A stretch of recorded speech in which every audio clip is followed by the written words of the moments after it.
Assalamualaikum warahmatullahi wabarakatuh. Nama saya Dwi Wulandari, NIM 2019-33163. Kali ini saya akan membahas tentang masalah-masalah global dalam kaitannya dengan kepentingan nasional. Dari sekian jumlah negara di dunia ini, kita membedakan negara-negara yang terbelakang, yang sedang berkembang, dan negara-negara maju. Tekanan perbedaan tersebut terutama terletak pada tingkat kemampuan dalam menguasai serta memanfaatkan ilmu pengetahuan dan teknologi mengelola sumber daya alam bagi kepentingan kemakmuran penduduknya. Negara-negara yang dikategorikan ke dalam negara yang terbelakang adalah negara yang kemampuan SDM-nya masih sangat rendah dan menguasai dan memanfaatkan iptek untuk menggali sumber daya alam serta lingkungan bagi kemakmurannya. Oleh karena itu, tingkat ekonomi mereka juga rendah. Dengan perkataan lain, mereka tergolong ke dalam masyarakat, bangsa, dan negara miskin. Terkait dengan kemiskinan itu juga, tingkat pendidikan warga masyarakatnya sangat rendah atau dapat dikategorikan masih bodoh, sehingga kemampuan dan penggagasan ipteknya juga rendah. Serta tingkat dan kemampuannya ekonomi pun rendah. Negara-negara bangsa dan masyarakat dalam kategori ini tersebar luas di Afrika.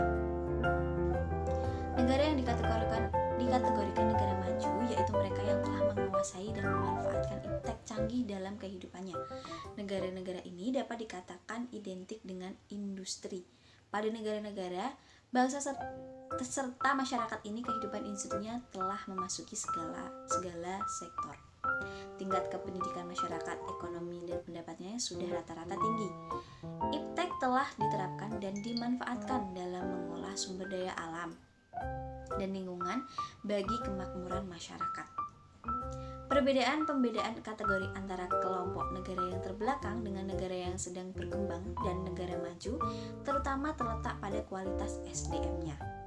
Dari kualitas SDM dalam kemampuan menguasai dan menerapkan iptek tercermin kondisi sosial, budaya, ekonomi, dan kemampuan memanfaatkan sumber daya alam di lingkungannya.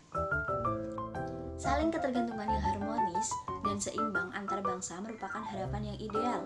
Menciptakan suasana yang demikian menuntut perhatian dan kepedulian serta kesadaran dari semua pihak yang akan terlibat di dalamnya. Pada kenyataannya, antara negara yang terbelakang dan negara yang sedang berkembang dan negara maju merupakan dua kutub antara yang kuat dan yang lemah. Masyarakat yang kuat berkuasa dengan yang lemah dikuasai, menjadi hambatan untuk menciptakan suasana yang harmonis seimbang.